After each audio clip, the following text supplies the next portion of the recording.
Hi, everyone, and welcome to Behind the Numbers. This is the show where we go beyond the data to explore the people, the stories, and the insights that really drive business success. My name is Dave Bookbinder, and I'm known as a business valuation expert and best-selling author. And I thank you for joining me today. And I'm excited to have a very interesting guest today. His name is Greg Bennick. He is a best-selling author. He's a keynote thought leader, a TEDx speaker, just to name a few. He's also got a new book called Reclaim the Moment, which is 7 strategies to build it better now. And it's about ways to rethink business and life to regain our focus when we've been thrown off track by the world. And frankly, who isn't thrown off track by the world literally every day and every minute? Greg, welcome to Behind the Numbers. Hey, thanks so much. I appreciate it. And thanks for having me on the podcast. I'm excited to share some ideas with your listeners. It's my pleasure. Why don't you tell the audience the rest of the story about who you are and what you do? Absolutely. So I've been a keynote speaker ever since I was a kid, actually. I got a very young start. I did my first corporate events when I was 15 years old. And I've been speaking to people across the country and around the world with two perspectives, one being entertainment and one being ideas, and combining them together. I actually started out as an entertainer when I was very young. I mean, even before 15 years old. So every time I do keynotes, I'm integrating ideas along with laughter and bringing ideas to both business and to life for people, just in general, across all spectrums of business, so that people can focus better and so that people can be more in tune with what's the most important to them. And when I say that, it sounds very general, but what I'm really talking about is the fact that we're constantly distracted, we're constantly pulled off track. And when we remember what's most important to us and remember that the team around us matters and that the work that we're doing is important, then all of a sudden we get a renewed reinvigoration of our team and of our reason to be, I guess you'd say. So I go into events and entertain and inspire and educate and uplift all around the idea that we can come back together with more renewed focus on the team that we're a part of and the work that we're doing. Yeah, that's awesome, man. You got to tell me about how did you get your first keynote at 15? What was that about? Sure. Well, at 15, they weren't necessarily keynotes as much as they were comedy shows. I was doing comedy juggling magic shows that were themed to corporate initiatives and corporate ideas. So I was working at a park actually when I first started as a juggler when I was about 13, 14 years old. And as the story goes in corporate, and I tell the story in my book, but I'm happy to share it again here, I was performing at an event for Remington. And Remington was a company that made shavers. It was owned by a guy named Victor Kiam. And Victor Kiam later went on to own the New England Patriots. But at the time, he was sort of the Jeff Bezos, the Bill Gates of the day. He was a very popular guy, and everyone knew who he was. And in all of his razor commercials for Remington, he would do and say the same thing. He would hold up a razor to the side of his face, and he would say, "Remington, I like the razor so much, I bought the company." Yeah. Everyone at the time knew those ads. And I'm juggling, walking around as a young teenager at his Remington company party. And all of a sudden, in walks Victor Kiam. And the entire crowd hushes and they're just looking at him in awe. And I'm realizing that it's not my juggling that's making them so impressed. I turn, I see Victor Kiam. He walks up to me. I've got 3 colorful juggling balls. And he says, "Hey, juggler, let me see those." And he's surrounded by handlers. Okay. Guys, it's the middle of the summer. He's surrounded by guys in suits. I hand these 3 juggling balls to Victor Kiam. He takes them and does a rudimentary juggle, and everyone around him gives a golf clap and a, like, "Oh my gosh, Victor Kiam, you're so entertaining." He hands the juggling balls back to me. He says, "Those are pretty nice juggling balls." And I take them and I hold them up to my face and I say, "Yeah, I like these juggling balls so much, I bought the company." Okay, nobody laughed, including Victor Kiam. And then all of a sudden, Victor Kiam laughed, and then everybody laughed, including the handlers, the employees, everybody. And it made me realize in that instant how effective combining an idea that's customized to an audience can be. Kayam had responded to hearing his own tagline used, and I thought, ooh, integrate taglines, integrate ideas, integrate initiatives, make it customized. And that's where it started, meaning it being me not just entertaining, but me entertaining in a customized way that inspired people to connect with what they were doing. That's how it all started, age 15. That is a great story, and it's neat that you know exactly which page number that is. I couldn't tell you what's on any particular pages in my book, so props to you for that. Let me ask you, so Greg, what was the catalyst that inspired you to write Reclaim the Moment, and what does it really mean to reclaim the moment? Yeah, I'll tell you, the catalyst ultimately was it was basically a book for myself in a way. I mean, I'm glad everyone's along for the ride and people have been really enjoying the stories and the ideas. Again, the combination of entertainment and ideas. But ultimately, at the end of the day, reclaiming the moment is about reclaiming our lives and reclaiming our literal moments from distractions. And what that doesn't mean is that we never are distracted anymore. What it means is that we get better at managing the distractions offered to us by the world. And when I say offered to us, it is an offering, meaning there are a lot of people who make a lot of money with distractions that take our eyeballs and our minds away from what's most important to us. And as it turns out, we lose seconds of our one and only life and our productivity by succumbing to those distractions. And one of the things that inspired me most was there's the writing of a French writer named Guy Debord. He was part of a group called the Situationist Internationale in the late 1960s in France. And while I'm not extensively well read on Debord, I did read one of his books and I've gotten quite into it. But it's a book called Society of the Spectacle. Very hard to read, which doesn't make me a genius. It makes him an intentionally complex writer. He was trying to confuse his audience. And what Debord was talking about was the fact that we are surrounded by spectacle. We're surrounded by images, which seem like life, but they're actually not life. They're just images. So if you and I suddenly feel that we don't need to have an adventure because we're living vicariously through those we see in magazines at the time he was writing, tabloids, then that's a disservice to us. If I don't feel like I need to fall in love because I see people falling in love in the magazines, and that satisfies my craving for that. Well, that's a disservice to the one and only life that I have. And Debord warned us. He said, don't fall prey to the spectacle.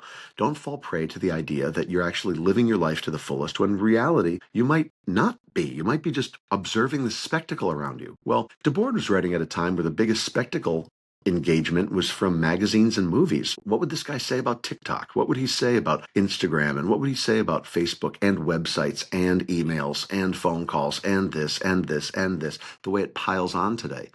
We end up feeling like we're getting a lot done. We end up feeling like we're doing a lot. And I'm putting that in air quotes ultimately, because we're not. We're just running around like the proverbial chicken with our proverbial heads cut off, distracted, overwhelmed, completely sent in 1,000,000,000 different directions. And we have succumbed to the spectacle around us of being busy, of being productive, of wanting this and almost achieving it, but not quite because that other person has it on social media.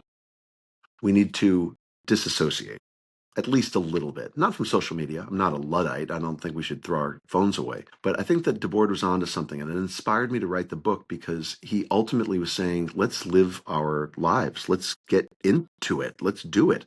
So this book is a let's get into it. Let's do it reminder to myself to do exactly that, to live as fully and be as productive as I possibly can be in this one and only life that I have. Man, if only we could do that, because as you alluded to it, and I'm not going to rename all the list, but we're just surrounded by distraction. Since we started this conversation, over my shoulder, I think I've seen probably at least a half a dozen email alerts hitting another screen. And yeah, we're just living in a world of distraction. So being able to Agreed. focus. Yeah, go ahead. Sorry. No, I agree. I was saying I agree. Being able to focus, yeah. Okay. So speaking of focus, your book is structured around 7 strategies. I'll give you the opportunity to highlight whichever ones or all of them if you want to, but I'm curious if there was one in particular that was difficult for you to practice personally. Oh, absolutely. Yeah, for sure. And why don't I do this? I will read the 7 strategies to you, and that way they're at least in our minds. But I won't delve into every single one because that would take up 7 podcasts probably. But believe in the possibility of kindness to escape the trap of pessimism. Okay, I think it's very important, and we're going to dive into that one. But keep your eyes on the knife to resist the allure of distraction. It's a juggling metaphor. If you're juggling 2 beanbags and a knife, where are you going to keep your focus? I hope you'd keep it on the knife, the thing that's most mission critical. But cultivate a revolutionary mindset to overcome the deception of defeat. Leap into the dark to embrace the possibility of success. This is an important one because we fear success oftentimes more than we fear failure. Where will success lead us? It leads us to new possibility, and that's an unknown space, which is intimidating. Engage with laughter to connect amidst the weight of the world. So important that we keep laughing. develop relationships that matter to outsmart the dread of isolation, and start a reverberation effect to build a better now. It's the idea that we can reverberate with ideas and build upon one another's ideas rather than just being ripples in a pond. We can reverberate and build on ideas. So all these ideas are based on the idea that, for example, believe in the possibility of kindness to escape the trap of pessimism. They're all based on the idea that we are facing issues such as pessimism or distraction or defeat, the other things I mentioned, that we can counteract. And even focusing on believing in the possibility of kindness, it's not just be nice to other people. It's the idea that when I get in conversation with you, and we've not met before today other than a phone call to check in and connect and say hi and say, hey, we're doing this interview on this day and you seem nice and you seem nice. It's that moment of, okay, I'm going into that with the idea that you're not out to get me, but rather you're out to support me as I am out to support you and your listeners. When we believe in the possibility that other people have the best of intentions, it creates possibility for us rather than me going in saying, what's this guy going to charge me for this interview? Viewers aren't going to care. This is, when we get pessimistic, we limit possibility. And in this one and only life, possibility is what we have. Let's explore possibility. Let's explore the idea that we can make things happen that are awesome and with people who are inspiring and uplifting rather than we can make things happen which are going to be a grind with people who are out to get us. I want us to surround ourselves more often with people and potential so that we can fulfill the possibilities around us in business and in our personal lives. So believing that people are kind and that we can be kind is immense. It opens huge possibility for us that we otherwise wouldn't realize. Yeah, I completely agree on that. And first of all, just for the record, I don't charge for the interviews here, just for folks who are out there listening. This is a Exactly. totally free show. But you talk about kindness, it's a mindset shift. And one of the examples I'll share with you that I've shared with my teams over the years is when you get ghosted by the potential client, somebody that you sent a proposal to maybe, and suddenly they go dark on you. And your first instinct is that they're ignoring you, they've gone in another direction, why aren't they responding to me? And you create the whole storyline of why you're being screwed here by them ignoring you. And I've told my teams, assume that people are basically decent, and there's probably a million reasons why they haven't gotten back to you. There could be somebody who's sick, they could have gone on vacation. Don't assume the worst, assume a positive outcome. And in the woo-woo spiritual sense, you actually sort of create or manifest a whole different set of outcomes for I yourself agree. and for the folks around you. I absolutely agree. That's so well said. That's essentially what I'm writing about there. That's absolutely right. And it's interesting, right? And by the way, I'm really glad you don't charge for interviews. I don't think anybody does that I know of. I don't know. I think your show is fantastic. The point though is that you're absolutely right. Like you don't know why you were ghosted with the proposal. You don't know, but we create these stories in our minds, and the stories are sometimes so dramatic and so intense. And all of a sudden, you have a client who calls you after a year or two or three and says, "I've been meaning to write you, but here's what's been happening." And all of a sudden, the expenditure of energy that you put into the story that you created was probably so debilitating in so many different ways. And we don't need to engage with story in that way. I don't need to create a story as to why the person ghosted me because it's not even a ghosting. If they didn't write back to me, they didn't write back to me. The story I create about it is everything beyond that fact. They did not write back, or I didn't receive a message. That might just be the simple fact. They might have written back and I just didn't receive the message. So I think that we have to be a little careful or a lot careful about the story that we create and where that leads us, because that can be a very errant path if we start believing the stories that we create about the world rather than living our lives. Yeah, and assuming positive intent is a great way to live in that spirit of kindness. You mentioned something interesting that I want to unpack is that we're more fearful of success than we are of failure. I want you to share more about that. Yeah, for sure. I'm glad. I'm glad that I read those strategies for that reason, because one or more will catch the ears and eyes of somebody, right? And I'm glad that did for you. At the end of the day, we talk about fear of failure all the time. And I don't want to try that because what if I fail? But it's the what if I succeed that I think is more intimidating sometimes to me on a psychological level. Because, here's the way my day is going to look today. We're going to do this interview and then I'll probably do some sort of stretching, maybe have some sort of breakfast, do some work on my new computer, that kind of thing. All those facts give me psychological stability. I know how this day is going to go. If I didn't have those things and I had no idea literally no idea how today was going to go, I'd be worried. I'd probably be a little bit anxious on some psychological level.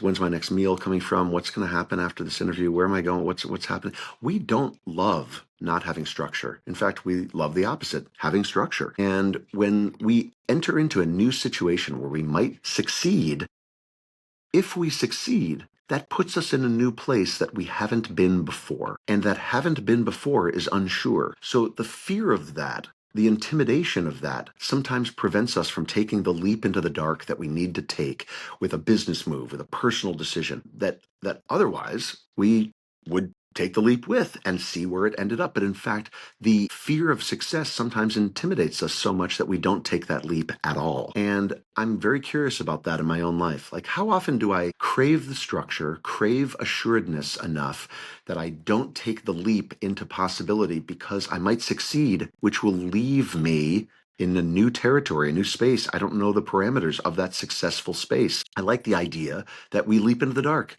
and we embrace the possibility of success. We embrace the possibility that things, if we succeed, might just go our way. I like that idea a great deal. So that's what that's about. Leaping into the dark came from a conversation I had with a friend of mine, a guy named Michael Moschen. He's a fascinating performer, juggler, Moschen for listeners. If you look up Michael Moschen Triangle, he did some brilliant, innovative work with juggling movement and dance. And we were having a conversation about creative process and developmental process not being a walk into the tunnel, see the light at the end of the tunnel, and walk toward it situation.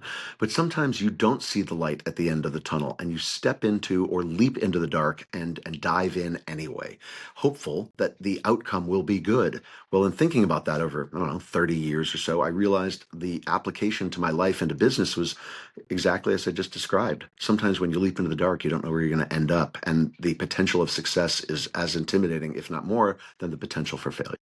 Yeah, and that's an interesting perspective. I'm thinking about it in terms of my own situation before I wrote my very first article, or before the first book came out, or even taking on a show called Behind the Numbers.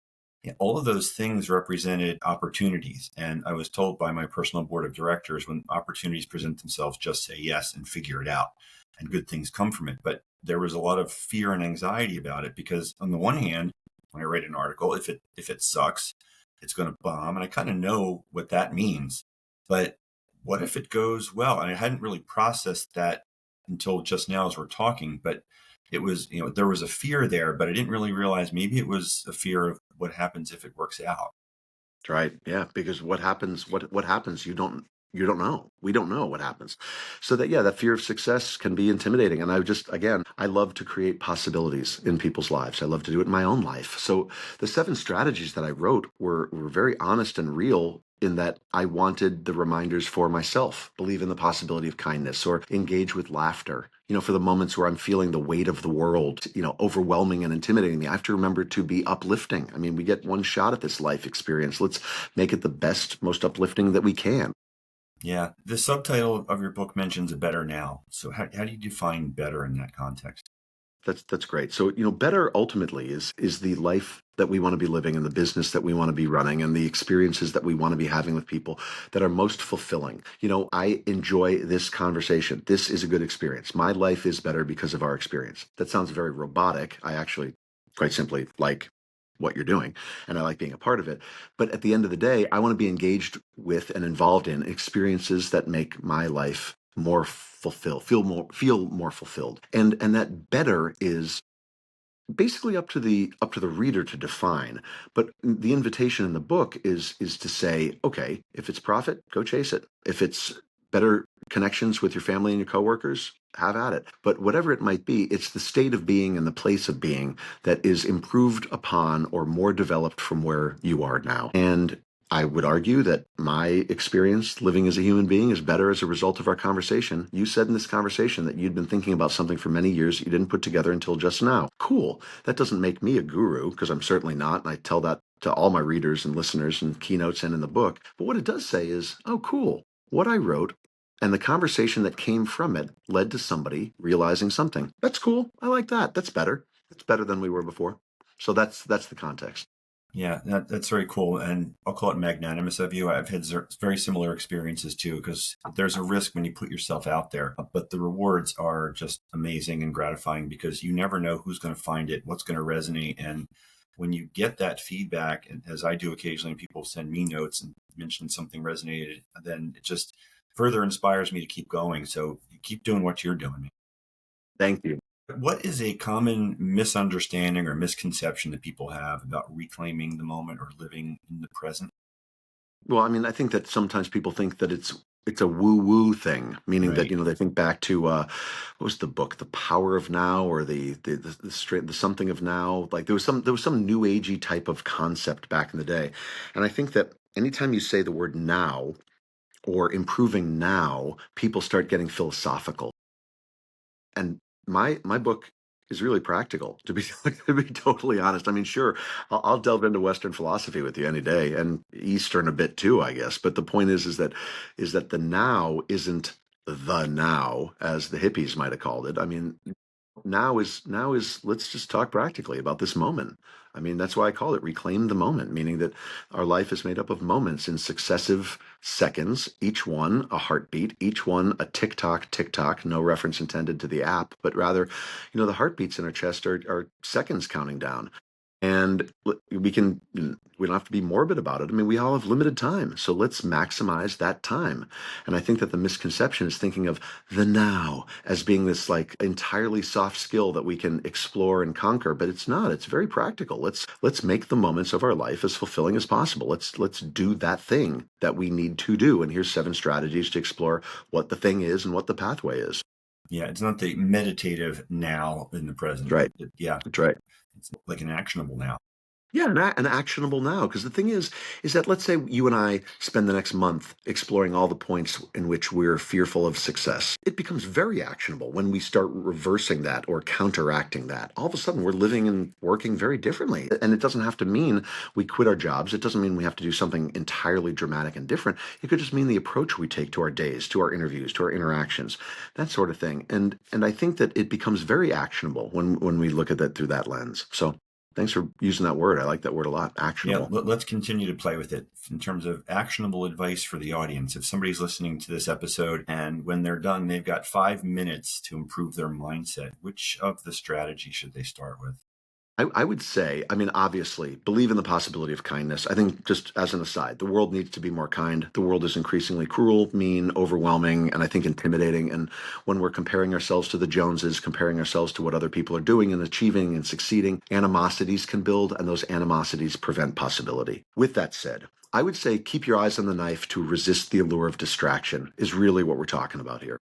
What's the thing that you do and why? And it doesn't even have to be the one thing, meaning your priorities don't have to be business only. They can be business with family. They can be this aspect of your business. It could be the profitability of the business. It could be the way that people were working together. It could be the camaraderie of the team. But what's the thing that is most important? And remember, I mentioned keep your eyes on the knife to resist the allure of distraction was a juggling metaphor. And I'll say it again that if you've got 2 beanbags and a knife, and you're juggling all three, where's the focus going to be? It's going to be on the knife because if the beanbag falls to the ground, it's a nothing, right? If the knife falls to the ground or falls through you, it's a something, substantially so. So the question that I ask readers is ultimately, at the end of the day, what's your knife? I mean, what is the thing that is most mission critical, that is most important, that if it falls or fails, impacts everything else? So let's say it's you, me, and 10 of our friends, and we've started a business or we've started some sort of community and engagement endeavor of some kind. What is the thing? What's the reason that we're doing what we're doing? What is the most important thing we could be focusing on? And taking some time to really dive into that will help then align other priorities in a way that supports the knife, the proverbial knife, so that that thing has the most focus. And I think that what the knife is changes from moment to moment, day to day, or month to month. But at the end of the day, right now, you're the knife, like meaning this conversation's the knife. This is where my focus is. I'm not thinking about the breakfast. I'm not thinking about the stretching. I'm not thinking about what's coming next. I'm completely absorbed into this, and it's making this a better interview rather than if I all of a sudden start thinking of this, that, and the other thing, and my mind wanders and I'm just not really coming up with my sentence. You see already where this is going, and that's the way we get when we get daydreamy and distracted. So an actionable item is to figure out what is your knife. What's the thing that today, right now, needs your focus, needs your attention, needs to be all consuming for you so that if it falls or fails, it doesn't ruin everything else. Yeah, and those knives are moment by moment as you go throughout your day. And what you're talking about, some may hear the concept of active listening when you're talking about being present in that moment in those conversations. But yeah, be here now and don't be anywhere else in your head. That's wonderful advice. And now I'm going to ask you to share what you do, how you reclaim your moment when you're in stressful situations, maybe before you're going to take the stage. What do you do? Absolutely. And that I'm really happy that you added before you take the stage because that's a critical moment. So let's take a quick look at that. So next week I'm doing a keynote in Austin, Texas. I'm going to walk out on stage in front of it's only going to be about I think 80 people. It's a small room, but it's really important folks in a room that are running a company. I'm going to walk out on stage in front of 80, and whether it's 80 or 8,000, it doesn't make a difference. Before I walk out on stage, I'm thinking, okay, are they going to like me? Is this going to go well? All of these things are the distractions that are not the knife. All these things are the mental story that we talked about that is not the reality of the situation. The fact of the matter is, the thing that I need to be asking before I walk out on stage, and the thing that I do ask myself and how I get centered before I walk out on stage is, what am I offering to this audience? What is my offering to this audience? And what is this audience going to take away after they've forgotten everything else that I've said? That came from something that I heard when I was about 23 years old. I was doing a keynote for the Boeing Corporation. I walked out in front of a room full of people that essentially were keeping airplanes in the air worldwide. I was 23. And right before I walked out on stage, my client, a woman named Susie, she was tremendous. She looked at me and she said, "What do you want them to remember after they've forgotten what you said?" And I was like, "What are you talking about? They're going to remember everything I said." And they're like, she said, "No, no, they're not. They're going to forget everything you said. What do you want them to remember? Go." And I walk out on stage. The point is that when I walk out on stage, I'm thinking, what do I want them to remember? But what's the offering? What do I want to offer or give to the world today? What do I want to offer or give to this audience? And that helps me get centered and focused. That's the knife. Everything else around that singular focus is supportive of that. So that's what I do. That's the actionable thing that I do is I get centered. And if I'm feeling anxious, freaked out, overwhelmed, insecure, all of the things that we as humans all feel, because we are all, and I hate to break it to you, dear listener, we are all insecure, frightened creatures running around trying to figure it out on every level of the game. If I'm feeling that way, it's often because I've created that in my own head. It's oftentimes not the situation that I'm worthy of that insecurity or worthy of that overwhelm. So as simple as it sounds, taking a moment and taking a breath sometimes grounds me, but remembering what my intentionality is in the moment is very important too. Like my goal in this interview is to say things clearly that are valuable for your listener based on the ideas that I've developed. The end.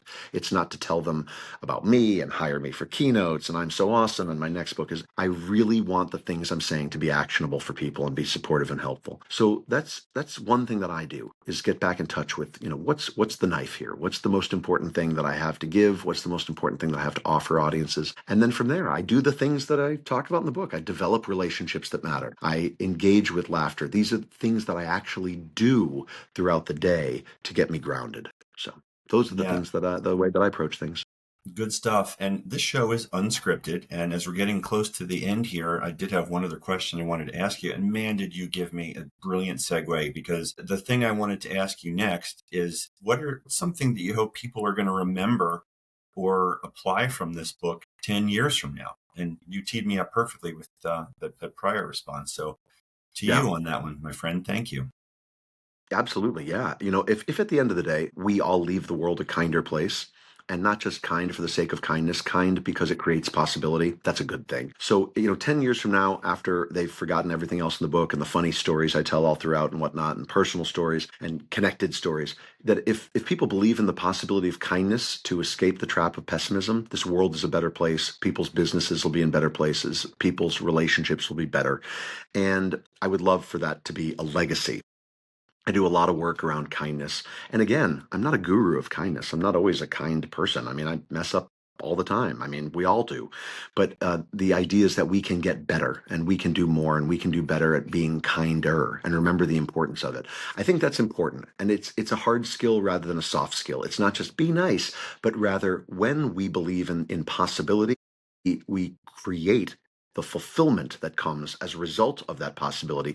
And that could take the form, again, of profit. It could take the form of stronger relationships, a stronger team, better dynamics in the workplace, in our personal lives. People want the handout.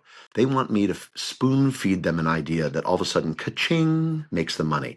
Ka-ching, improves their relationship with their boss. Not that easy. We got to put in work, and we got to put in work in moments to create the future that we want. So the future, I think, is dependent for me on the strategies of my book. Sure, it's why I wrote it. But at the end of the day, if there was one thing that people took away, I would like them to believe in the possibility that we can be good to one another and still achieve the things we want, rather than be cutthroat and ruthless and only achieve the things we want at the expense of other people. Not only is that a timely message today in the current state of the world, but that is a universal evergreen theme. And I appreciate you sharing that. Tell the audience how they can find you, connect with you, learn more about you, and where they can get the book. Sure. I would love for people to be in touch anytime. In fact, that's an open invitation. I say in the book, write me. Let me know what you got going on. Let me know what you think of these ideas. GregBennick.com. GregBennick.com. There are obviously links to the book there. There's a promo video for me and my keynotes, which I'd love for people to watch, not because you'll hire me, which would be great, but there's ideas packed throughout the video, which are great ideas. I made sure that the video wasn't fluff. I made sure that it was idea filled. I actually had a client write to me last week that they hired me for a keynote in Michigan next spring. And they said, we hired you because of these ideas in your video, and actually typed out things I said from the video. That was a huge victory for me, because rather than the video being a sizzle reel, fluff reel, there was actually ideas in it that were meaningful for people. So yeah, gregbennick.com, and watch the video. There's a contact form there, and get in touch. And of course, I'm on the social medias just like anybody else, at Greg Bennick, and on LinkedIn, of course. LinkedIn, you just search my name, Greg Bennick, and you'll find me. But write me, be in touch. Let's share ideas and have conversations. That is the most meaningful thing to me, is when I can connect with somebody else and learn something, share something, and grow and be better as a result. There you go, folks. Blow up his inbox. Get in touch with Greg Bennick. Greg, thanks so much for joining us today on Behind the Numbers. Really fun conversation. Thank you. I appreciate it, and all your listeners. Thank you. And thank you out there for tuning into Behind the Numbers. As you know, this is now episode 301. We dropped a milestone episode just last week. And I really, truly appreciate your support of this program. Cannot do it without you. If you like what you heard here today, please do leave us a review on Apple or Spotify. That stuff actually really does move the needle. It makes a big difference. And also, don't forget to crush the subscribe button so that you don't miss another episode. Until next time, I am again Dave Bookbinder, reminding you that the numbers tell the story, but it's the people that bring it to life. We'll see you next time, everybody. Take care.